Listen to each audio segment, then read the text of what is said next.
Hermanos, muy buenas noches. Vamos a dar inicio a nuestra reunión de hoy jueves, en que continuamos estudiando el libro del Éxodo. Vamos a retomar hoy a partir del capítulo 32. Pero antes de comenzar la reunión, vamos a encomendarlos al Señor con una oración. Va a estar a cargo de nuestro hermano Graciano. Hermanos, buenas noches. En el nombre del Padre, del Hijo y del Espíritu Santo. Jesús Maestro, que has dicho, donde están dos o tres reunidos en mi nombre, allí estoy yo en medio de ellos. Quédate con nosotros, que estamos reunidos para meditar y comulgar con tu palabra. Tú eres el Maestro y la verdad. Ilumínanos para que comprendamos mejor las sagradas Escrituras. Tú eres el guía y el camino. Haz que seamos dóciles en tu seguimiento. Tú eres la vida. Haz que nuestros corazones sean la buena tierra, donde la semilla de tu palabra produzca frutos abundantes de santidad y apostolado. Amén.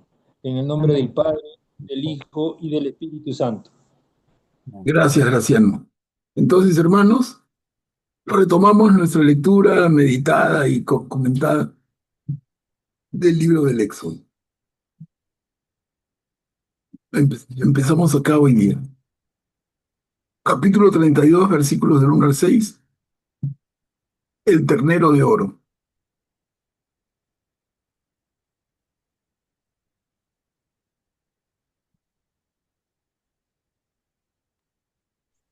¿Yo puedo leer?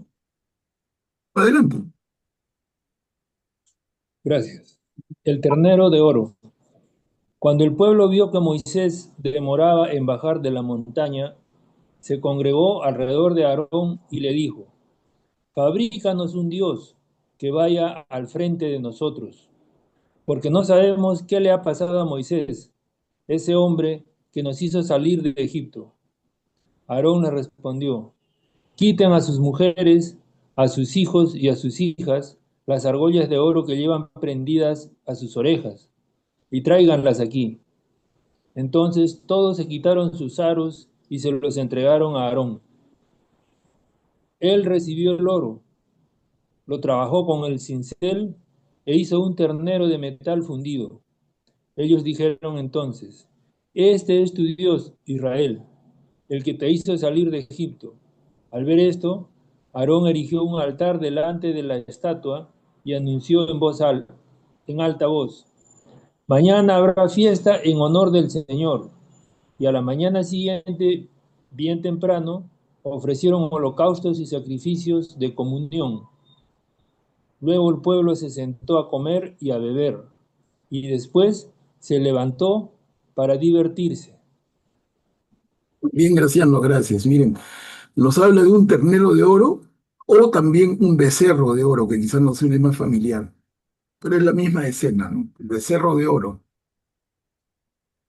Quiten a sus mujeres, hijos e hijas las argollas de oro que llevan prendidas en las orejas y tráiganlas.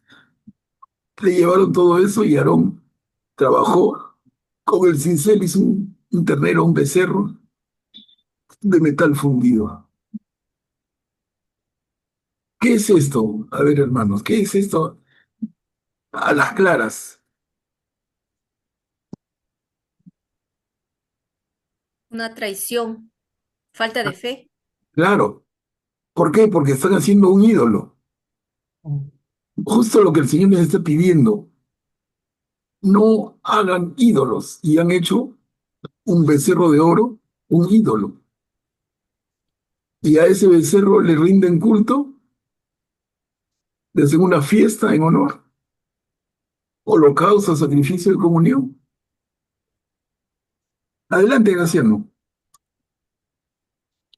Gracias, hermano Pablo. O sea, cometieron idolatría, ¿no? Pero la verdad que a mí me llama la atención por qué Aarón se dio tan fácilmente. Se supone que él estaba bien instruido por su hermano Moisés, pero él también entró en el mismo pecado que todos, ¿no? Eso me llama la atención. Claro, ¿y cómo podríamos entenderlo?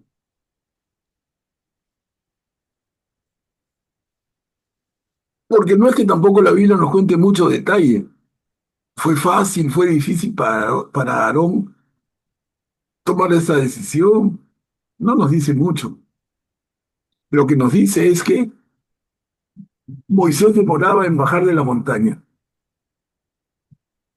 Demoraba, pasan los días. Y hay una presión sobre Aarón. Ya han habido presiones antes, ¿no? La presión del pan, la presión del agua, la presión de la carne. Verónica, adelante. Este, buenas noches con todos, ¿verdad? Di mi opinión sin saludar, disculpe. Buenas noches. También pienso como que eh, como no vieron a Moisés, que era el que le guiaba, como que se sintieron perdidos y pensaron, si Moisés no está, entonces quizás murió y Dios no existe, una cosa así, perdieron la fe. Pero Dios no existe, mucho decir, ¿no? Yo creo que sí, ¿no? Pero Aarón también como que dijo, se dejó llevar por todos, no, no fue muy fuerte, como cualquiera lo sería, quizás a la presión, ¿no? Claro, ese es el detalle que no tenemos. ¿Qué tanta presión sintió Aarón sobre sí mismo para que se diera? Ese detalle no lo tenemos. Entonces, un juicio de valor, decir que Aarón se dio muy fácil o no, es un tiro al aire, no tenemos elementos. Pero que se dio, se dio. Que la gente dudó, dudó. Y era la primera duda, no era la primera duda. Hubo dudas cuando faltaba el pan, cuando faltaba la carne, cuando faltaba el agua. Esa es la cuarta duda. ¿Y qué le dice la gente? Incluso Moisés en su cara pelada. ¿Para esto nos ha sacado de Egipto? O sea, no es una actitud nueva. Estamos. No es una actitud nueva, eso ya se había visto. Es una constante.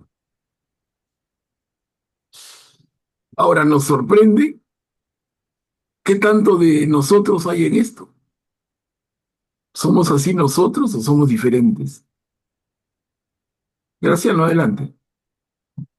No, somos iguales, me parece, ¿no? Este, queremos o deseamos que las cosas ocurran o que Dios haga las cosas de acuerdo a nuestra óptica, ¿no? Este, los tiempos de Dios no los entendemos y debemos tener fe y esperar a que Dios se manifieste. En este caso ellos dijeron, oye, mucho tiempo, o sea, esa era su óptica, ¿no? Y querían que las cosas funcionaran de acuerdo a los deseos de ellos, ¿no? Igual nos pasa ahora, a veces queremos que Dios nos conceda o nos proteja de acuerdo a nuestros intereses a veces, ¿no? Y hay que tener fe, a pesar de que diera la impresión de que no nos ayuda, que nos está abandonando, que nos suceden tantas desgracias. Él ya nos dijo que siempre está con nosotros todos los días. Entonces, lo que hay que hacer es tener fe que va a llegar el momento, de todas maneras, que Él se va a manifestar. Gracias. Gracias, Graciano. ¿Alguien más que quiera participar?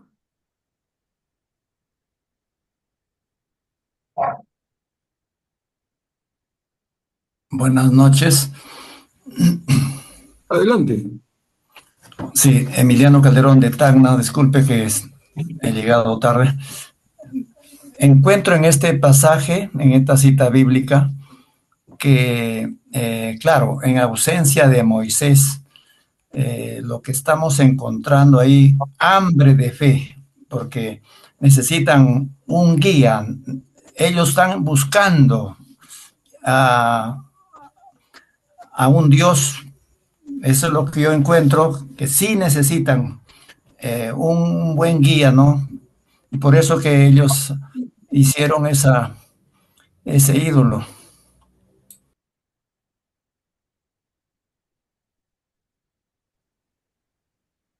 Gracias, Emiliano. Estamos, ¿no? Entonces, una crisis de fe. Crisis de fe que no solamente son propia de aquel tiempo, sino que hasta el día de hoy. Como dice también Graciano, le pedimos al Señor y si no encontramos una respuesta rápida, entramos en crisis de fe. Ahora, continuemos. La amenaza del Señor. La amenaza del Señor. El Señor dijo a Moisés: baja enseguida, porque tu pueblo, ese que hiciste salir de Egipto, se ha pervertido. Ellos se han apartado rápidamente del camino que yo les había señalado, y se han fabricado un ternero de metal fundido. Después se postraron delante de él, le ofrecieron sacrificios y exclamaron: este es tu Dios, Israel, el que te hizo salir de Egipto. Luego le siguió diciendo: ya veo que este es un pueblo obstinado. Por eso, déjame obrar. Mi ira arderá contra ellos y los exterminaré. De ti, en cambio, suscitaré una gran nación. Gracias, Verónica. ¿Qué le dice el Señor a Moisés entonces, no? Este es un pueblo obstinado. ¿La palabra obstinado la entendemos? ¿Quién nos da un sinónimo? Terco. Terco, necio, claro. La Biblia va a decir que tienen la frente dura. Entonces es un pueblo obstinado. Y allá el Señor le dice a Moisés: deja, mi ira arderá contra ellos y los exterminaré. ¿Esto ya se había visto o es novedad en la historia del pueblo de Israel?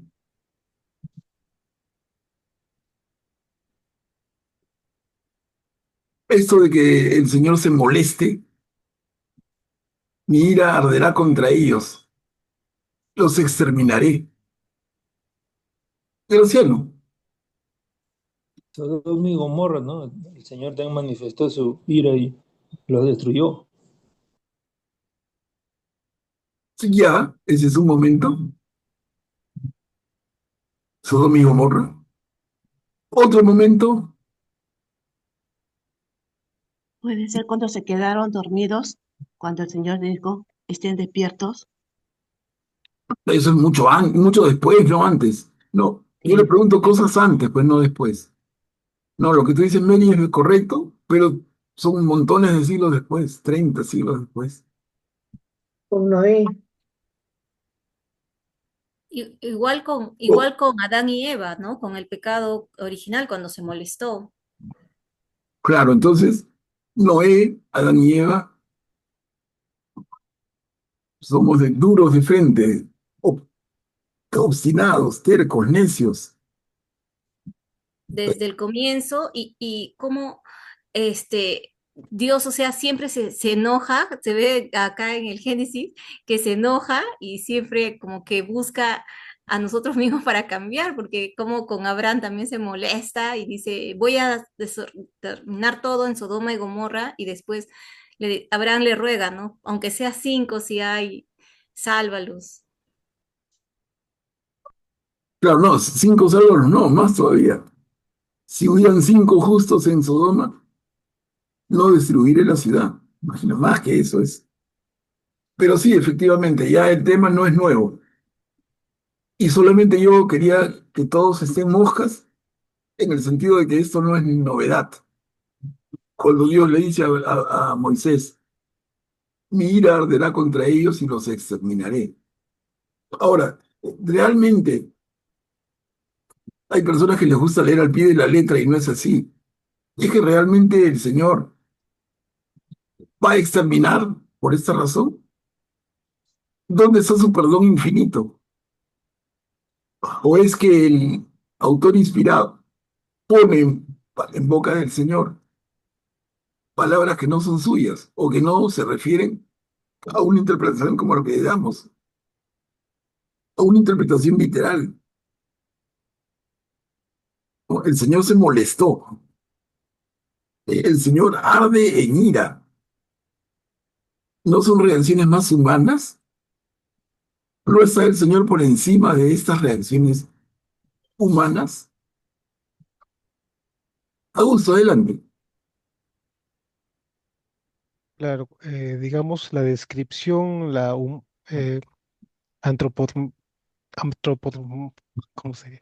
Humanización de Dios en cuestión de expresarlo en términos humanos, claro, eso no es exactamente así con Dios, ¿no? Pero en el sentido de que puede llegar Dios a, digamos, a s- dar un castigo para eliminar una porción, quizás solo podría yo pensar que podría ser si en su presencia Dios ve que si permanecen más tiempo, se alejarán más de Él y se hundirán más en la separación de Él.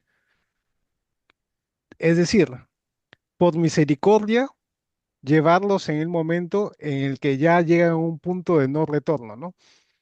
Si solo en ese caso podría pensarse que podría Dios permitir algo así, ¿no? Si Él ve que al final, para la salvación final de sus almas, es mejor ya llevarlos en ese momento, ¿no? Claro. Ujú. Y sucede en varios momentos hasta ahora, de aquí para atrás, ¿no? Como hemos visto y recordábamos. La expulsión del Edén, Adán y Eva, el diluvio universal, Sodoma y Gomorra, son momentos, y mire, antes que este, que es mucho después.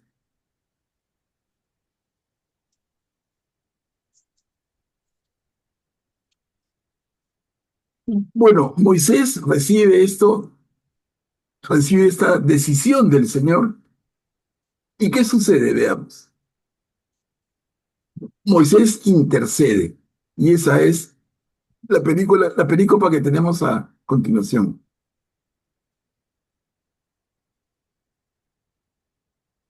La intercesión de Moisés. Pero Moisés trató de aplacar al Señor con estas palabras. ¿Por qué, Señor, arderá tu ira contra tu pueblo? Ese pueblo que tú mismo hiciste salir de Egipto con gran firmeza y mano poderosa. ¿Por qué tendrá que decir los egipcios?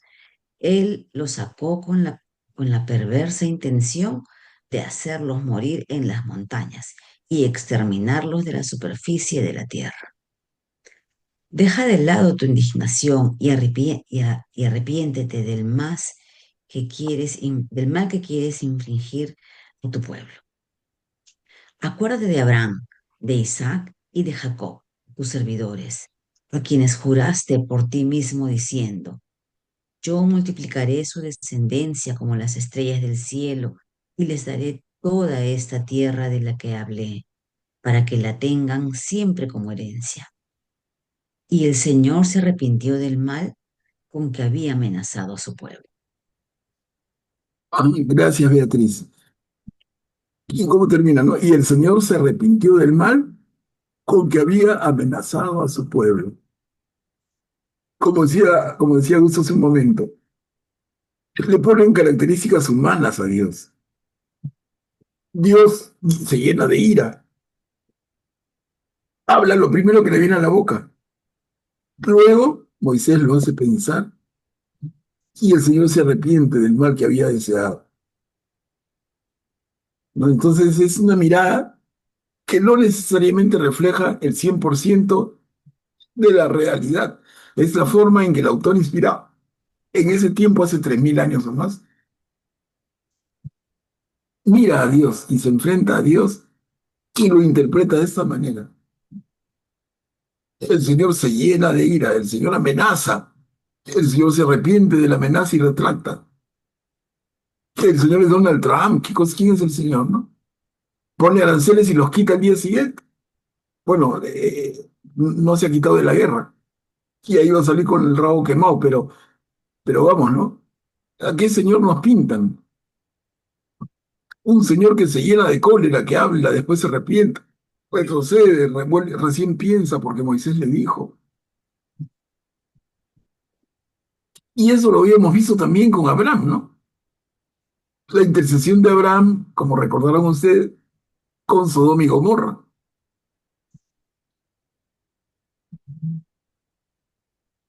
A ver, vamos siguiendo. La destrucción de las tablas de la ley. Son 2 diapositivas. ¿Quién puede leer? Moisés emprendió el camino de regreso y bajó de la montaña llevando en sus manos las 2 tablas del testimonio, que estaban escritas de un lado y de otro. Esas tablas eran obra de Dios, y la escritura grabada sobre ellas era escritura de Dios. Al escuchar el ruido de las aclamaciones que profería el pueblo, Josué dijo a Moisés: «Hay ritos de guerra en el campamento». Pero Moisés respondió: «No son cantos de victoria, ni alaridos de derrota. Lo que oigo son cantos de coros alternados». Cuando Moisés estuvo cerca del campamento y vio el ternero y las danzas, se enfureció y, arrojando violentamente las tablas que llevaba en sus manos, las hizo añicos al pie de la montaña. Después tomó el ternero que habían hecho, lo quemó y lo trituró hasta pulverizarlo. Luego esparció el polvo sobre el agua y se la hizo beber a los israelitas. Gracias, Mericano. La reacción de Moisés, otra vez, se llena de cólera. Destruye el becerro de oro.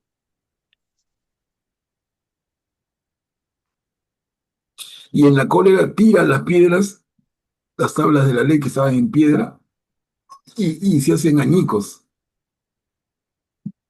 Se quiebran en pedacitos. Moisés bajaba del monte con los 10 mandamientos y se destruyen. Consecuencia y obra de Moisés, que se llena de cólera. O sea, la ira es una característica que vemos en Moisés, que vimos en el Señor mismo. Gracias, no, adelante. Gracias, Manuel Pablo. Como que ya me desubiqué porque en en el arca de la alianza estaban las tablas de la ley. El Pero no hemos bastón llegado de ahí. Aarón. No, no hemos llegado, pues. Ah, todavía no hemos llegado a eso. No, lo que pasa es que tú has visto la película Los diez mandamientos y ya estás confundiendo. No, no. Pensé que habíamos visto esa parte. Gracias. No, no, no, todavía. Pues estas son las tablas con las que baja Moisés y las rompe, tirándolas contra el piso. Vamos a ver. La inquietud de Graciano tiene una respuesta que vamos a conocer en un ratito. A ver, continuamos acá, Mari.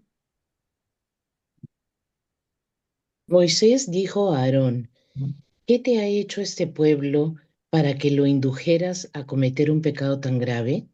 Pero Aarón respondió: «Te ruego, Señor, que reprimas tu enojo. Tú sabes muy bien que este pueblo está inclinado al mal. Ellos me dijeron: fabricamos un Dios que vaya al frente de nosotros, porque no sabemos qué le ha pasado a Moisés, ese hombre que nos hizo salir de Egipto». Entonces les ordené: el que tenga oro, que se desprenda de él. Ellos me lo trajeron, yo lo eché al fuego y salió este ternero. Claro, todo el mundo tiene una justificación. Es interesante, ¿no? Eso es mucho de la conducta humana hasta el día de hoy. Nadie se siente responsable. Todos señalan para afuera. ¿Por qué hiciste esto, Aarón?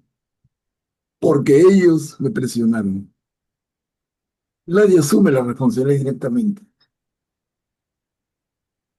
A ver, intervención de los levitas y castigo del pueblo. Augusto, adelante. Están como Adán y Eva, ¿no? Que Adán le echa la culpa a Eva, Eva le echa la culpa a la serpiente. Y o sea, aquí también Aarón salva su responsabilidad, pero Aarón prácticamente tuvo muchísima responsabilidad, ¿no? Porque era el encargado. Al no estar Moisés, él es prácticamente, después de José, el otro a cargo del pueblo, ¿no? Y se dio, bueno, y aquí no asumió ni siquiera su responsabilidad, ¿no? Todavía dice que el becerro salió así el becerro. Claro, y eso se ve hasta el día de hoy, ¿no? Estamos viendo incluso en la política peruana, que lo pongo porque es un ejemplo que todos tenemos cerquita. Pero es Keiko le echa la culpa a Porky, Porky le echa la culpa a Keiko. Y al final pierden los dos. Los que ganan no están en ese juego, ¿no? Entonces, miren, les pasa. Sucedió, sucede y seguirá sucediendo. Tiene que ver tanto con nuestra naturaleza humana. Intervención de los levitas, ¿eh? Rafa había levantado la mano. A ver, bueno, Pablo, gracias. Cuando Moisés vio el desenfreno del pueblo porque Aarón le había tolerado toda clase de excesos, exponiéndolo así a la burla de sus enemigos, se paró a la entrada del campamento y exclamó: Los que están de parte del Señor vengan aquí. Todos los hijos de Leví se agruparon a su alrededor y él les dijo: Así habla el Señor, el Dios de Israel, que cada uno se arme de su espada, recorran el campamento pasando de una puerta a otra, y maten sin tener en cuenta si es hermano, amigo o pariente.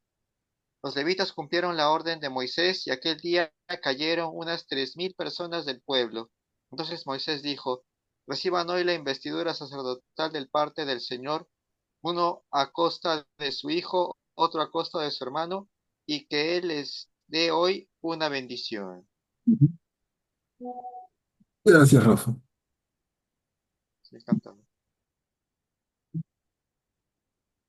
Nueva súplica de Moisés. Acá terminamos el capítulo 32.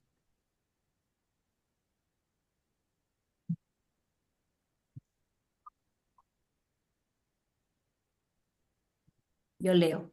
Nueva súplica de Moisés. Al día siguiente, Moisés dijo al pueblo: Ustedes han cometido un gran pecado, pero ahora subiré a encontrarme con el Señor, y tal vez pueda expiar este pecado. Moisés fue a encontrarse nuevamente con el Señor y le dijo: Por desgracia, este pueblo ha cometido un gran pecado, ya que se han fabricado un dios de oro. Si tú quisieras perdonarlo a pesar de esto, y si no, bórrame por favor del libro que tú has escrito. El Señor le respondió: Yo borraré de mi libro al que ha pecado contra mí, y ahora vete. Lleva a este pueblo hasta el lugar que yo te indique. Mi ángel irá delante de ti, y cuando llegue el momento, los visitaré para castigarlos por su pecado. Y el Señor castigó al pueblo por haber hecho el ternero, el que había fabricado Aarón. Gracias, Ayase. María Teresa, adelante. Buenas noches, Manuel Pablo. Buenas noches con todos. Yo estaba pensando si las personas o la gente de ahí se fabricaron el ternero porque no veían que Moisés regresaba. Me imagino que eso duró cierto tiempo, porque para tomar toda esa iniciativa, almacenar el oro, fundir el oro, hacer el ternero, no es un tema, y en ese tiempo no es un tema que lo hacemos pues en un par de semanas, ¿no? Entonces, la ausencia de Moisés se supone que fue mucho más larga, o cómo se plantea esto. Claro, y por eso, sí, María Teresa.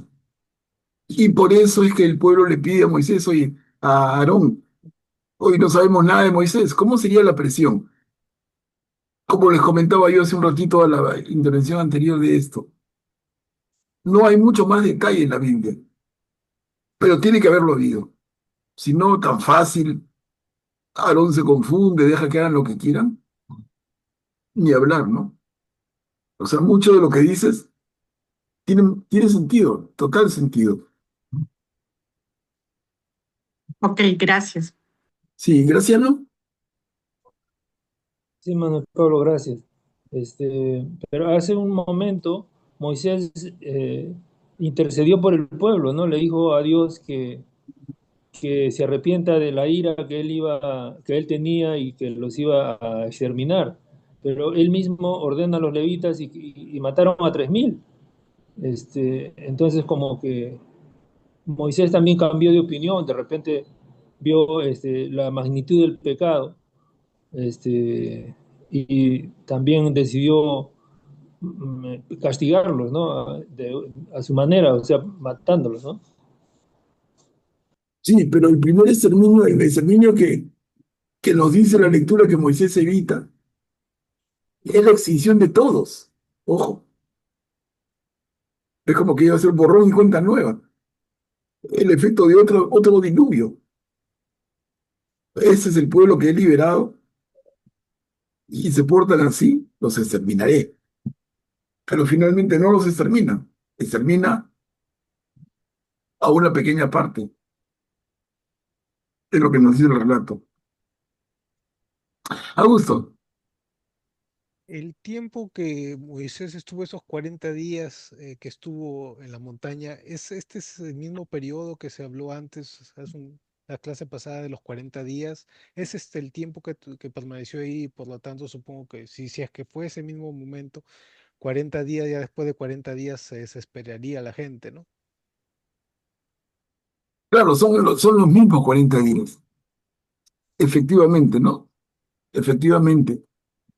Moisés sube al monte y está 40 días en el monte, la gente abajo no tiene idea de lo que está pasando. Baja al 40º día y se encuentra Moisés con esta escena. Pero podemos entender el desconcierto del pueblo que se sentía abandonado. ¿Y ahora qué? No son 3, 4 días, son 40. Es bastante tiempo.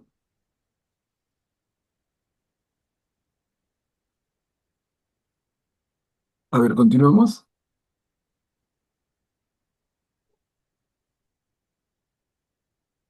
Capítulo 33. Partida y advertencia del Señor al pueblo.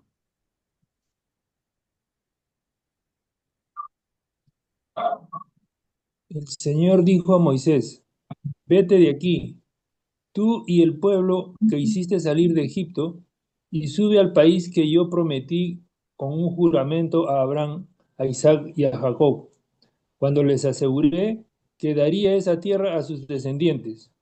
Yo enviaré un ángel delante de ti, y expulsaré a los cananeos, los amorreos, los hititas, los pericitas, los givitas y los jebuseos, para que puedas entrar en la tierra que mana leche y miel. Pero yo no subiré en medio de ti, porque tú eres un pueblo obstinado, y tendría que exterminarte en el camino. Al oír esta severa advertencia, el pueblo estuvo de duelo, y nadie se puso sus adornos. Luego el Señor dijo a Moisés, di a los israelitas, ustedes son un pueblo obstinado. Bastaría que yo subiera un solo instante en medio de ustedes para tener que exterminarlos. Ahora quítense sus adornos y después veré qué hago con ustedes. Entonces los israelitas se despojaron de sus adornos desde el momento en que partieron del monte Horeb. Gracias, Graciano. Acá nos da otra vez la larga lista de pueblos cananeos: amorreos, hititas, pericitas, givitas y jebuseos. Ellos son los que habitan, los que ocupan la tierra de Canaán, la tierra prometida. Ya lo habíamos comentado, pero eso que comentamos en el Génesis ahora ya se encuentra, ¿no? Esa tierra prometida que emana leche y miel es un paraíso que espera a los israelitas. Es una tierra vacía, un oasis precioso, maravilloso, fértil. Y la respuesta es no, es una tierra difícil que ha sido trabajada y cultivada por los cananeos. Y entonces el Señor le va a entregar a los israelitas una tierra ocupada. Y un poco la instrucción va a ser, vayan y conquístenla. No vayan y ocúpanla. No es una tierra que tú te encuentras ahí, qué raro. He encontrado un valle precioso, con agua, con un buen clima, linda calidad de suelo. Y no vive nadie, no es así. Viven 6 pueblos. Y la instrucción va a ser, vayan y sáquenlos. Mandaré mi ángel delante de ustedes.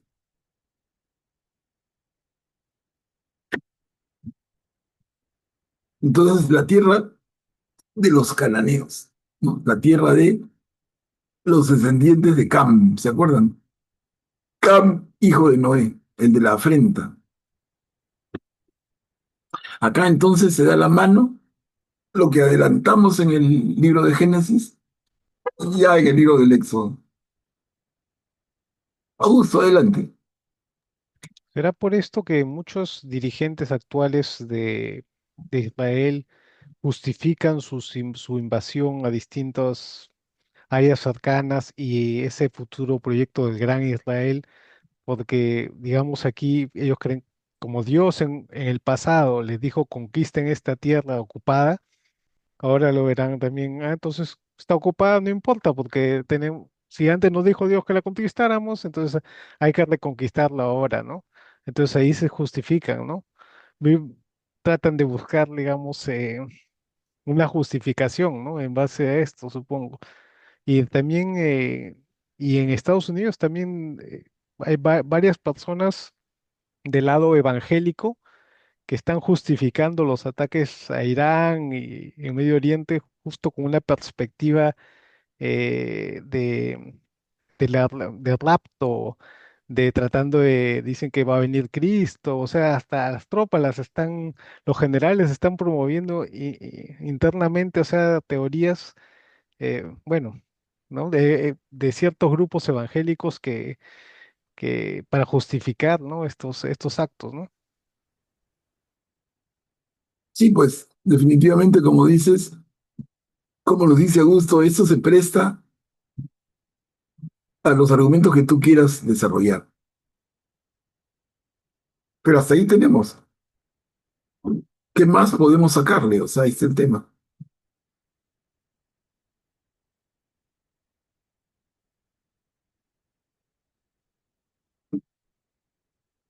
A ver, avanzamos. La tienda del encuentro, perdón. Graciano, adelante. Disculpa, don Pablo, entonces, ¿por qué Dios les indica que en esa tierra mana leche y miel? Si en realidad es casi un desierto y hay que trabajar duro para hacerla producir, ¿no? Claro, si trabajan duro, duro, pues podrían cosechar leche y miel, pero no es tan fácil, ¿no? Claro, otra vez la reflexión viene, ¿es lo que Dios dice o es lo que el autor inspirado escribe? ¿Es lo que Dios dice de verdad o es lo que el autor inspirado espera de esta tierra, esta tierra prometida por Dios que mana leche y miel? Tierra árida, difícil. Entonces, para pensar, ¿no? Es para pensar. Rafa, habías levantado la mano.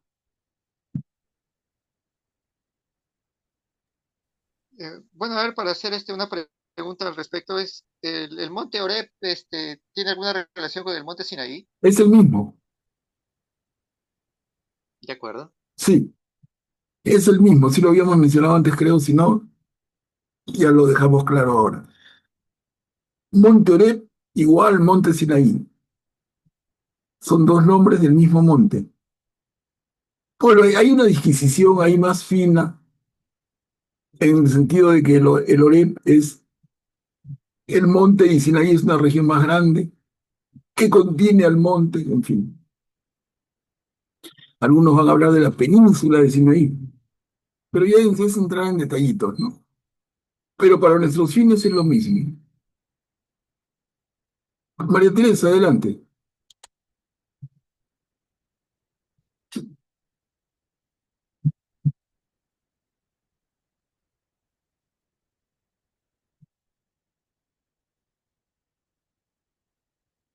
María Teresa,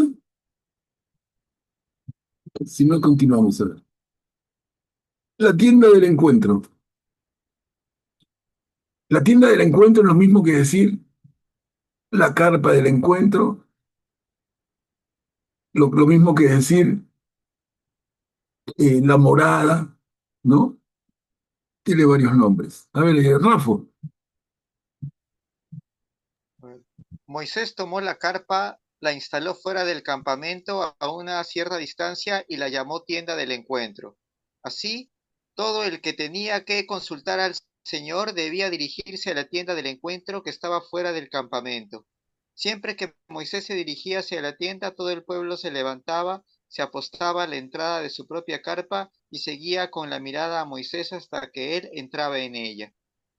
Cuando Moisés entraba, la columna de nube bajaba y se detenía a la entrada de la carpa del encuentro, mientras el Señor conversaba con Moisés. Al ver la columna de nube, todo el pueblo se levantaba y luego cada uno se postraba a la entrada de su propia carpa. El Señor conversaba con Moisés cara a cara, como lo hace un hombre con su amigo. Después Moisés regresaba al campamento, pero Josué, hijo de Nun, su joven ayudante, no se apartaba del interior de la carpa. Gracias, Rafa. ¿No? Entonces, esa tienda del encuentro, esa carpa del encuentro de la que ya se estaba hablando, acá ya se pone de manera mucho más clara. Moisés instala la carpa del encuentro fuera del campamento a una cierta distancia y le puso ese nombre. Y ahí se reunía con Dios, nos dice. Cuando Dios estaba en la tienda, la columna de humo se quedaba sobre la tienda.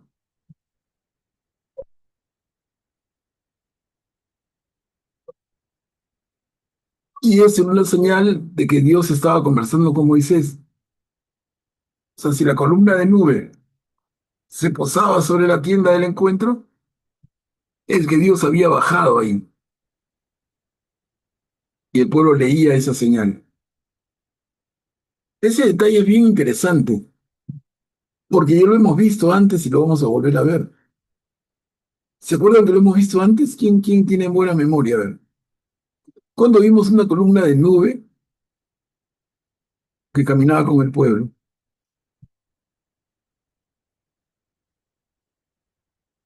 Nos lo han dicho de la huida de los israelitas de manos de Egipto.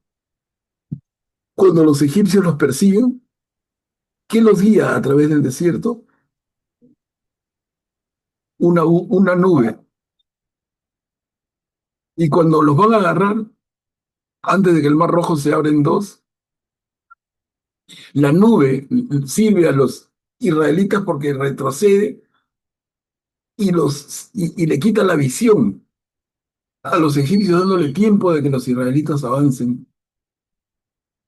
O sea, la figura ya la hemos visto, esa asociación entre la columna de nube, esa columna de humo y el Espíritu de Dios.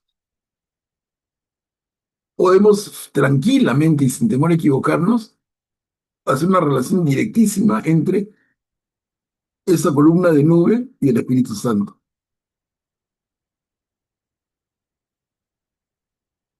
No sé si alguien quisiera comentar sobre esto. Es bien importante.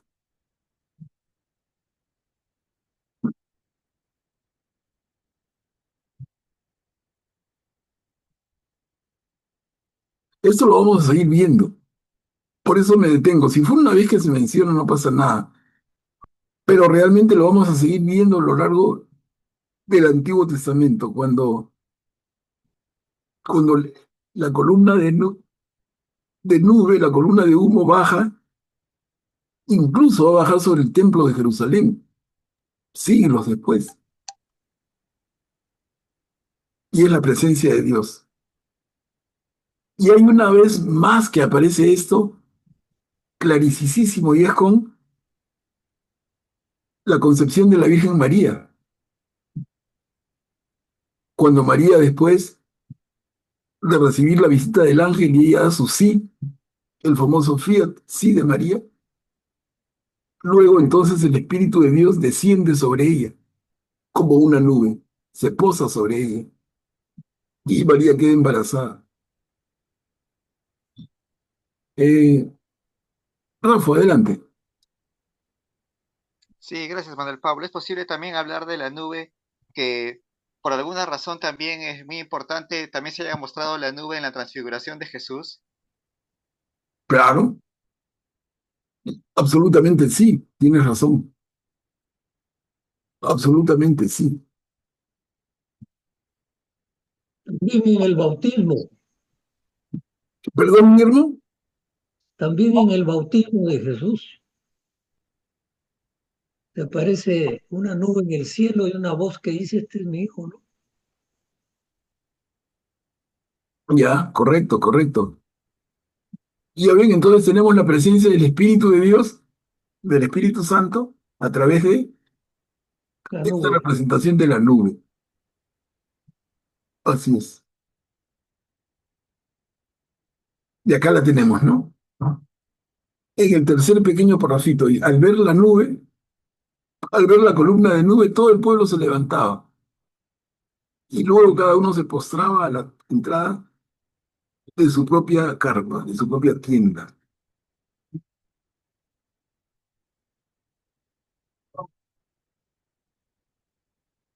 Es un importante y lindo detalle. Y luego miren al final, en el cuarto parrafito, nos vuelve a mencionar a Josué, a quien ya hemos escuchado de hablar de él. Josué, el ayudante de Moisés, su joven ayudante, dice. Josué, hijo de Nun, su joven ayudante. Y ese Josué va a ser importantísimo, porque vamos a ver más adelante cómo es Josué, ya no Moisés, el que guía al pueblo al ingreso a la tierra prometida. Vamos a ver el detalle y por qué, ¿no? Pero es este Josué. José no es hermano de Moisés. José no es hijo de Moisés. Es hijo de Nun, ayudante de Moisés, joven. Es una generación más joven.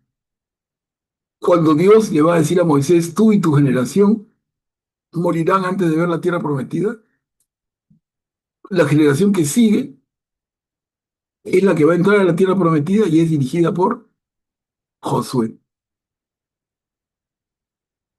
Y miren el nombre de Josué, Yoshua, Jesús. O sea, es bien parecido el nombre y para algunos es la misma palabra. Josué, Jesús. Lo que pasa es que no nos suena tan en castellano. Pero Josué y Yoshua, Jesús y Yeshua. Entonces, no es que sea la misma persona de ninguna manera, pero el mismo nombre, un nombre tan similar.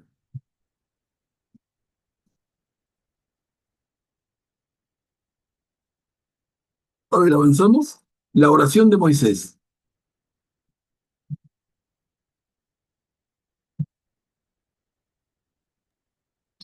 Moisés dijo al Señor, tú me ordenas que guíe este pueblo, pero no me has indicado a quién enviarás conmigo, a pesar de que me dijiste, yo te conozco por tu nombre y te he brindado mi amistad. Si me has brindado tu amistad, dame a conocer tus caminos y yo te conoceré. Así me habrás brindado realmente tu amistad. Ten presente que esta nación es tu pueblo. El Señor respondió, yo mismo iré contigo y te daré el descanso. Moisés agregó, si no vienes personalmente, no nos hagas subir de aquí. ¿Cómo se podrá conocer que yo y tu pueblo gozamos de tu amistad si tú no vienes con nosotros? Así, yo y tu pueblo nos distinguiremos de todos los otros pueblos que hay sobre la tierra. El Señor respondió a Moisés, también haré lo que me acabas de decir, porque te he brindado mi amistad y te conozco por tu nombre. Ujú. Gracias, Beatriz. Entendemos la oración de Moisés, pero realmente es que el Señor no iba con ellos. Acabamos de comentarlo, ¿no? ¿Quién guiaba al pueblo a través del desierto? El Espíritu de Dios, la nube. Entonces, ¿es que Dios no iba con ellos? ¿O es que Dios estaba siempre con ellos? Lo que pasa es que Moisés acá está verbalizando, está entendiendo, es un proceso para Moisés, pero Dios está siempre presente con ellos, de día y de noche. Los guía, les dice cuando tienen que levantar el campamento y avanzar, cuando tienen que descansar y fijar su campamento nuevamente, cuando se pierden en el desierto, tanto como 40 años, todas esas vueltas están guiadas por Dios. ¿Y por qué lo hace Dios? Porque no quiere, en la explicación bíblica, que esa generación entre a la tierra prometida, porque han pecado reiteradamente. Entonces va a ser la siguiente generación la que entre.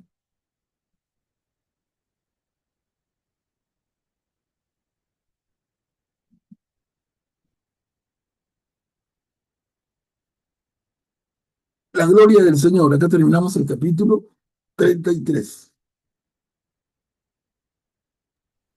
Moisés dijo, por favor, muéstrame tu gloria.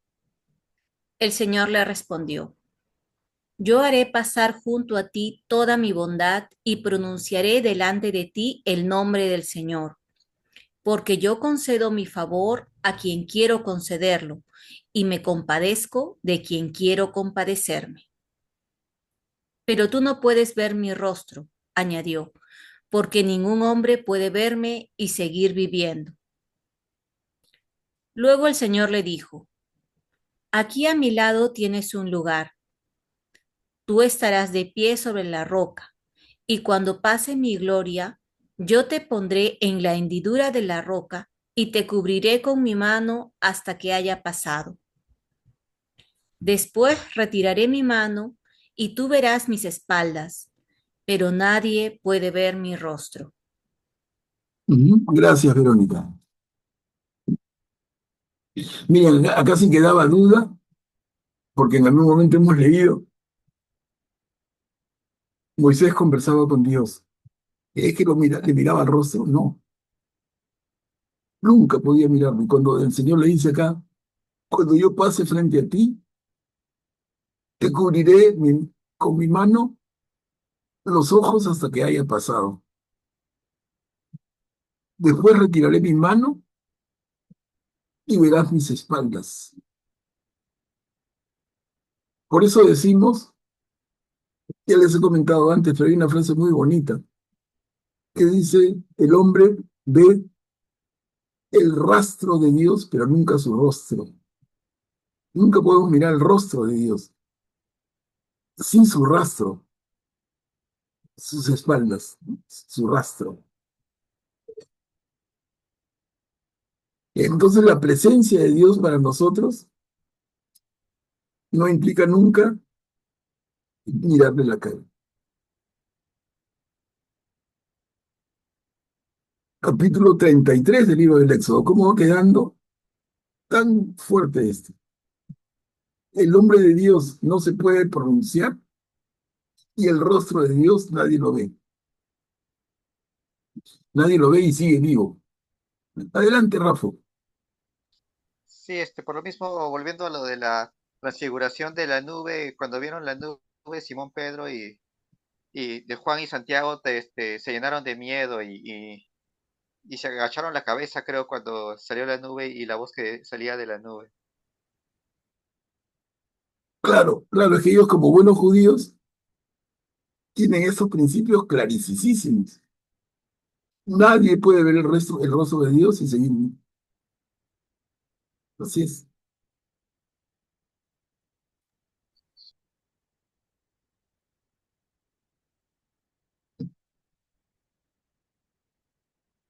A ver, avancemos. Capítulo. Una pregunta, disculpa. Sí. acá, cuando dice tú estarás de pie sobre la roca, ¿es físico o es para, no es literal? ¿Por qué? ¿A qué te refieres?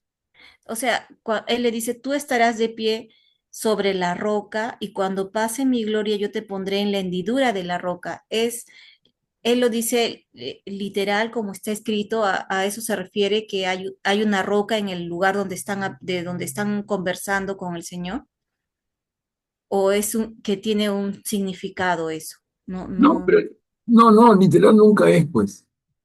Literal nunca es. Ah, ya. Pero un significado medio escondido tampoco. Simplemente que no puedes mirarle la cara. Tú no puedes mirar el rostro de Dios. Y lo hace de una manera tan artística, ¿no? Te pondré en la hendidura de la roca y te cubriré con mi mano hasta que haya pasado. Cuando paso, tú volteas a verme y ves mi espalda. Y es eso, nada más, ¿no? Ahora, que en todo encuentro de Dios con Moisés hay una piedra y Moisés se ve la hendidura, no, no necesariamente, no hay que tomarlo literal. Literal sí el sentido de la interpretación, que está clarísimo. A ver, avanzamos. Capítulo 34. Y acá viene lo que comentó Graciano hace un rato, las nuevas tablas de la ley. ¿Recuerdan? Graciano dice, pero en el Arca de la Alianza estaban las tablas de la ley, ¿cómo están? Si ya se han roto. ¿Se acuerdan? Dijo Graciano, y es verdad. Pero acá está la explicación. De repente tú mismo, Graciano, como que te contestas a tu inquietud. Ok, gracias, Manuel Pablo. Las nuevas tablas de la ley. El Señor dijo a Moisés, talla 2 tablas de piedra iguales a las primeras, y yo escribiré en ellas las mismas palabras que estaban escritas en las que tú rompiste. Prepárate, además, para subir mañana temprano a la montaña del Sinaí, y después quédate allí a mi disposición en la cumbre de la montaña. Que nadie suba contigo ni se haga ver en toda la extensión de la montaña, y que tampoco el ganado se detenga a pastar delante de ella. Moisés talló 2 tablas de piedra iguales a las primeras, y a la madrugada del día siguiente subió a la montaña del Sinaí, como el Señor se lo había ordenado, llevando las 2 tablas en su mano. El Señor descendió en la nube y permaneció allí junto a él. Moisés invocó el nombre del Señor. Gracias, Graciano. Ven, acá se responde. Entonces es un segundo juego. Los primeros se han roto. Los que van a estar más adelante en el Arca de la Alianza son estas segundas. Igualitas a las primeras. ¿No? Estamos, a ver, avanzamos. Aparición del Señor a Moisés.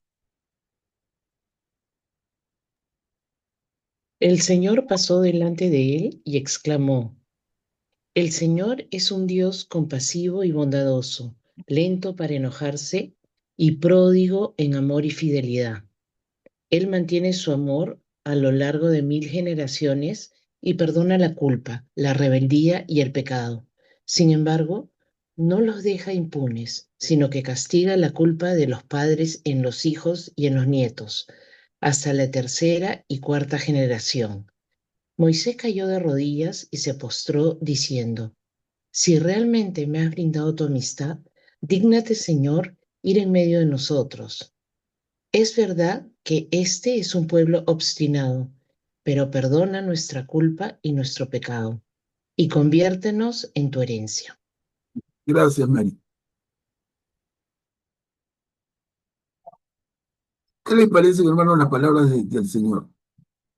El Señor es un Dios compasivo y bondadoso, lento para enojarse y pródigo amor y fidelidad. Palabras que Dios habla definiéndose a Él mismo. Lento para enojarse, lento a la ira. Ya les he mencionado esto, pero en las traducciones que a algunos les gusta, que les encanta la traducción literal, en la traducción literal, lo que ahora leemos lento para enojarse, se lee, el Señor es de nariz larga. Yo no sé, pero yo le digo, yo leo, el Señor es de nariz larga, no entiendo nada. Pero es la traducción literal del hebreo al castellano. ¿Y por qué la nariz larga? Se supone que cuando uno se molesta, se le pone roja la nariz. Imagínense una nariz larga. La nariz larga para que se ponga roja toda demora. El Señor es lento a la ira. No, bien. Vamos a ver. Graciano, adelante. Gracias, Manuel Pablo. Aquí otra vez hay esa cita de que la culpa de los padres la pagan los hijos y los nietos, ¿no? Pero como ya sabemos, Cristo, Jesús, cambió esto, ¿no? Dijo que cada uno tiene su propia historia, ¿no? Lo que los padres hicieron no descalifica ni afecta a los hijos y a los nietos, ¿no? Es cierto, pero no es porque Jesús corrija la instrucción de las palabras de Dios. Corrige las palabras del autor inspirado que cree interpretar a Dios cuando habla esas cosas. No sé si me explico, ¿no? El autor que escribe esto nos habla de un Dios que dice que la culpa de los padres la pagarán los hijos y los nietos. Pero eso lo dice Dios de verdad. ¿O es el autor inspirado en su forma de entender a Dios? Rafa, adelante, habías levantado la mano también. Bueno, sí, como dices tú, Manuel Pablo, es la interpretación del autor, y también como mencionó, creo, Augusto, creo, bueno, no sé quién, perdón, que le atribuimos a Dios, ¿cómo se dice? Pensamientos, sentimientos antropomórficos, así como mencionaron también, en realidad, Jesús ya nos muestra el rostro verdadero, el rostro de amor, de misericordia de Dios, así como señalando a lo mejor cuando el ciego de nacimiento, cuando uno de los apóstoles le preguntó, Señor, ¿quién ha pecado, su padre para que esté ciego? Y Jesús dice, no, su ceguera no es por un pecado, sino para que se manifieste la gloria de Dios. Ujú, es correcto. Pero esta idea prevalecía, como algunas ideas que son ideas que se meten en la mente de la gente. Y mira, más fácil, cambias el mundo sea cuadrado antes que cambiar esas ideas, ¿no? Y son tan, se fijan tanto en el cerebro que han llegado hasta el tipo de Jesús. Y Jesús lo aclara. Y sin embargo, sigue hasta nuestro tiempo. Porque hay gente que piensa todavía así hoy día, siglos y siglos después. ¿Quién pecó, él o sus padres? Y como dice Rafa, Jesús dice, no, ni él ni sus padres. Pero dale y dale nosotros, ¿no? Se nos mete una idea en la cabeza y queda pero grabada, grabada como grabada en piedra. No anda, cámbiala, no cambie. Son los famosos paradigmas.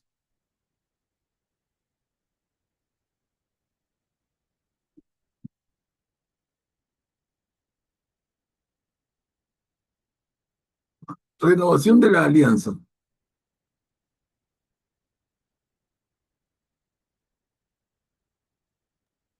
Yo leo.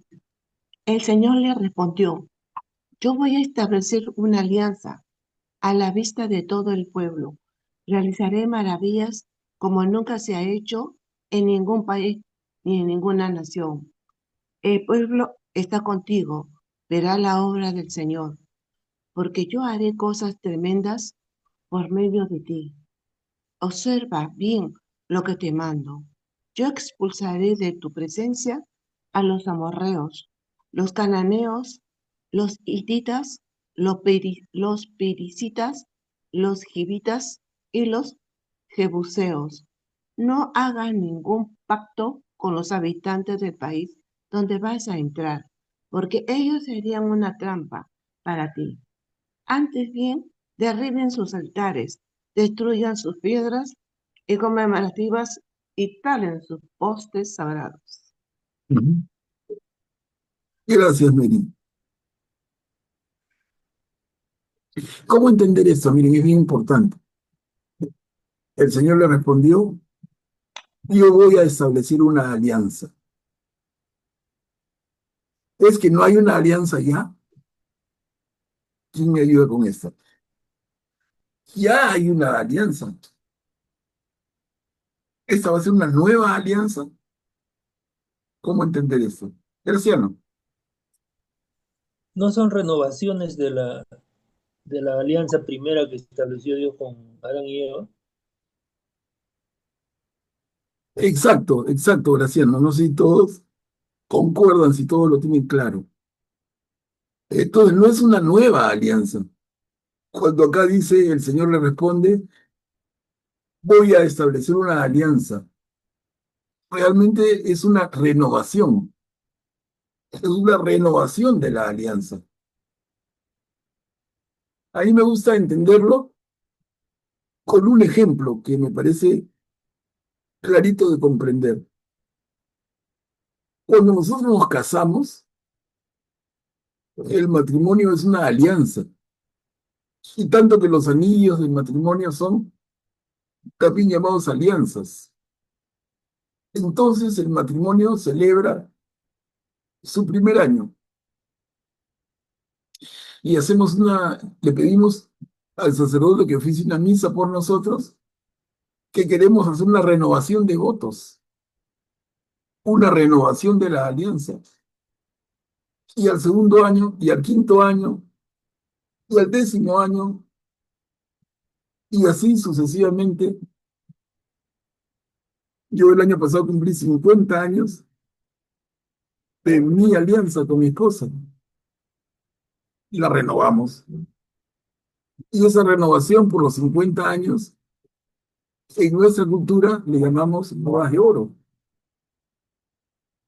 Es una alianza, es una renovación, no es una nueva alianza. ¿Acaso yo, que tengo 50 años de casado, he hecho 50 alianzas o he renovado mi alianza 50 veces? ¿Se dan cuenta la cosa? No tiene por qué confundirnos. No sé si tienen una idea distinta, en fin. Escuchémonos un poquito si quieren.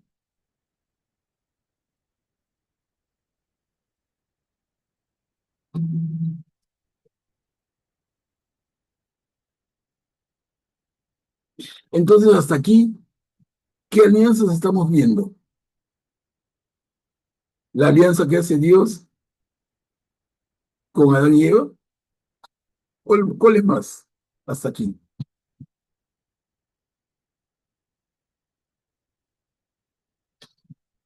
La alianza con Abraham. Pero mucho antes que la alianza con Abraham, Guillermo. Con Noé. Con Noé. Claro. O sea, miren, Adán y Eva. Luego la alianza se renueva con Noé. Luego se renueva con Moisés. Perdón, con Abraham. Y luego se renueva con Isaac, se renueva con Jacob. Se renueva con Moisés. Pero no son diferentes alianzas. Es la misma alianza.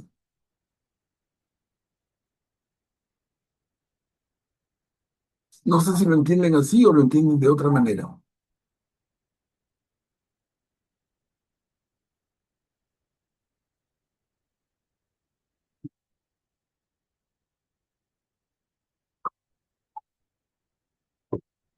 Bueno, avancemos.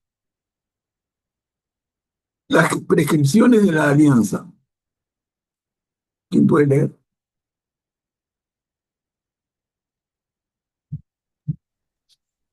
No te postrarás delante de ningún otro Dios, porque el Señor se llama celoso. Él es un Dios celoso. No hagas ningún pacto con los habitantes de aquel país, no sea que cuando ellos se prostituyan con sus dioses y les ofrezcan sacrificios, te inviten también a ti y tengas que comer de las como esposas de tus hijos, porque cuando ellas se prostituyan con sus dioses, harán que también ellos se prostituyan. No te fabricarás dioses de metal fundido. Observarás la fiesta de los ácimos. Durante 7 días comerás panes ácimos, como yo te lo he mandado. Y lo harás en el tiempo señalado del mes de Abib, porque en ese mes saliste de Egipto. Gracias, Graciana. Y miren, esas prescripciones, ¿cuánto tienen ya presente en los 10 mandamientos y en los preceptos judíos?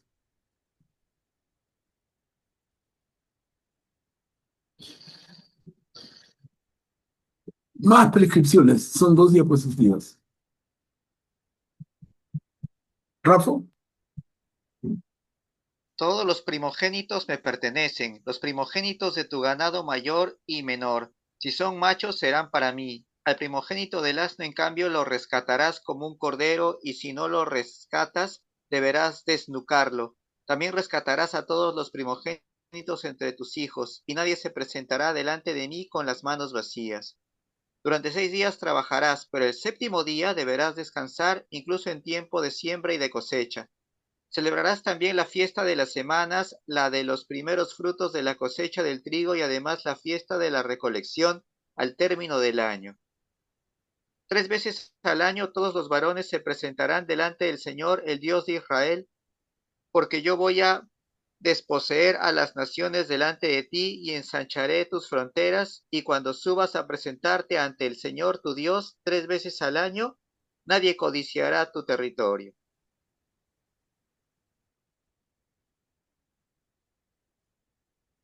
No ofrecerás nada fermentado junto con la sangre de la víctima sacrificada en mi honor, y no quedará para el día siguiente la víctima inmolada en la fiesta de la Pascua. Llevarás a la casa del Señor tu Dios lo mejor de los primeros frutos de tu suelo. No harás cocer un cabrito en la leche de su madre.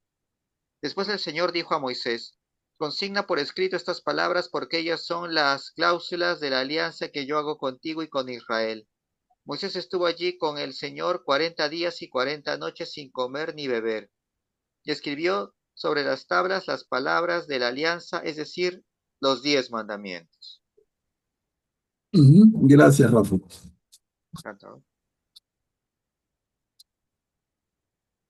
Más prescripciones, ¿no? Siguen dándose preceptos que están en los 10 mandamientos, en varios casos les agrega, cada uno vaya viendo. Y terminamos el capítulo 34. Ese es un pasaje hermoso. El rostro radiante de Moisés. Yo lo leo. El rostro radiante de Moisés. Cuando Moisés bajó de la montaña del Sinaí, trayendo en sus manos las 2 tablas del testimonio, no sabía que su rostro se había vuelto radiante porque había hablado con el Señor. Al verlo, Aarón y todos los israelitas advirtieron que su rostro resplandecía y tuvieron miedo de acercarse a él. Pero Moisés los llamó. Entonces se acercaron Aarón y todos los jefes de la comunidad, y él les habló. Después se acercaron también todos los israelitas, y él les transmitió las órdenes que el Señor le había dado en la montaña del Sinaí. Cuando Moisés terminó de hablarles, se cubrió el rostro con un velo, y siempre que iba a presentarse delante del Señor para conversar con él, se quitaba el velo hasta que salía de la carpa. Al salir comunicaba a los israelitas lo que el Señor le había ordenado, y los israelitas veían que su rostro estaba radiante. Después Moisés volvía a poner el velo sobre su rostro hasta que entraba de nuevo a conversar con el Señor. Gracias, ella sé. ¿Qué les parece esto, hermanos? Esa experiencia de Moisés, el rostro radiante. ¿Por qué era esto?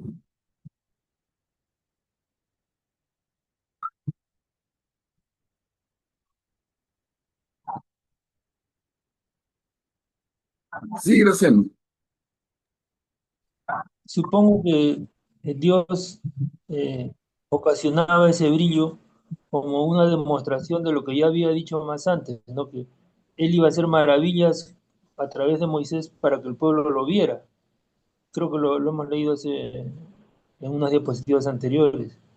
Entonces, el brillo, el rostro brillante de Moisés era una demostración de Dios, ¿no? Para que toda la gente viera el efecto que tenía Dios sobre Moisés, uno de los efectos que tenía Dios sobre Moisés.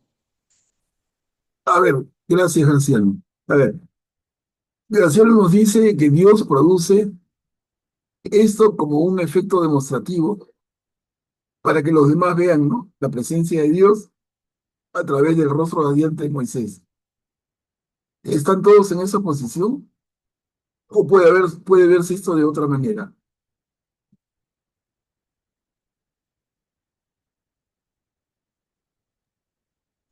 Manuel Pablo, Sí, Guillermo. puede ser que Moisés mismo, después de haber hablado con el Señor, obviamente quien habla con Dios se transforma por completo, ¿no? Y así como el Señor te transfiguró ante Pedro, Santiago y Juan, así también Moisés brilla su rostro como consecuencia de haber recibido directamente de Dios todos los mandamientos. Ujú. Entonces, en esta explicación que nos da Guillermo, el rostro radiante de Moisés es un reflejo de la experiencia que ha tenido Moisés en el encuentro con Dios. Moisés se encuentra con Dios y luego baja y se encuentra con su pueblo y su rostro resplandece. Es consecuencia de estar en presencia del Señor. A partir de esa experiencia, su rostro resplandece. Y Guillermo nos dice, si pensamos un momento, la experiencia de Jesús en su transfiguración. En el caso de Jesús, ¿qué nos dice el Evangelio? ¿Nos dice que el rostro de Jesús resplandecía o que todo Jesús resplandecía? Incluso su ropa, que se ponía de un blanco nunca visto. O sea, a Moisés le brilla el rostro, Jesús brilla todo. Y aquí hay una comparación muy fina de Moisés con Jesús, siempre tratando de dejar en claro que Jesús es ampliamente superior a Moisés. Moisés baja el encuentro con el Señor con el rostro radiante. Jesús en su encuentro con el Señor resplandece todo él, todo él resplandece. Rafa, adelante. Gracias. Así como dices que el resplandor de Jesús es superior al de Moisés, es posible también equiparar en algo parecido el resplandor del rostro de Moisés con el rostro de Esteban en los Hechos de los Apóstoles, que vieron su rostro como el de un ángel. Claro, claro que sí. Claro que sí, es la limpieza del corazón de Esteban. Es la mirada de Esteban, ¿no? Sí. Una mirada totalmente limpia, transparente. Sí, vale. Augusto, adelante. Es como si Moisés reflejara esa luz que viene de Dios, ¿no? Porque es el que transmite la palabra de Dios hacia el pueblo, ¿no? Mientras que Jesús es el que genera la palabra, ¿no? Jesús no refleja, más emite la luz, ¿no? Claro, está muy bien lo que dices, ¿no? Pero yo lo trataba de explicar por el sentido de la comparación que inevitablemente es los evangelistas comparando a Jesús con Moisés. A Moisés le brilla el rostro, Jesús brilla todo él. Siempre en ese intento de comparar, porque la figura más excelsa del Antiguo Testamento va a ser Moisés. Y siempre entonces, si Moisés es el número uno, pues yo comparo a Jesús con Moisés. Y siempre demuestro que Jesús es mucho más que Moisés.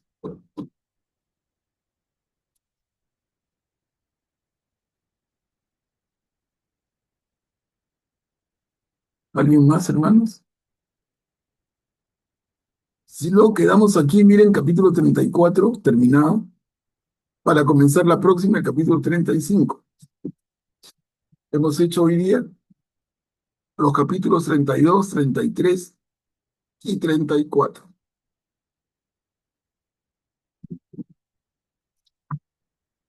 Yo quería, para terminar, recomendarles, no sé si ya todos lo han visto, porque a veces hay los distraídos que no se percatan, pero en el grupo de WhatsApp les puse hoy día un podcast que nos presenta a los saduceos. Está bien logrado, se los recomiendo. Dura menos de media hora, pero bien clarito. Escúchenlo una, dos, tres veces, de repente mientras que hacen sus tareas, mientras que manejan el carro, en fin. Escúchenlo una y otra vez para ver si les va quedando. Pero está bien claro quiénes son los saduceos y eso ayuda bastante también. A propósito que hemos estado viendo de los levitas, de los aronitas, los saduceos, ¿no? Entonces, les va a ayudar. Rafa, adelante. Es posible decir tal cual como podemos observar en el vídeo que realmente Sadoc descendía directamente de los levitas. Claro, es que desciende, pues. Sadoc es levita, Sadoc es aronita. Sí, Perdón, Aronita. sí, desciende de Aarón, sí, es correcto. Pero si lo ven en la próxima podemos comentar algo que no dice el video, pero podemos darle un alcance mayor. Si lo ven, ¿no? Si no, no pasa nada. Sí, lo quiero ver, profesor, porque no he podido verlo. Claro, Me lo claro, enseña. Intenté claro. verlo, sí. Véanlo y lo comentamos la próxima, claro. Sí, por Es favor. bien interesante.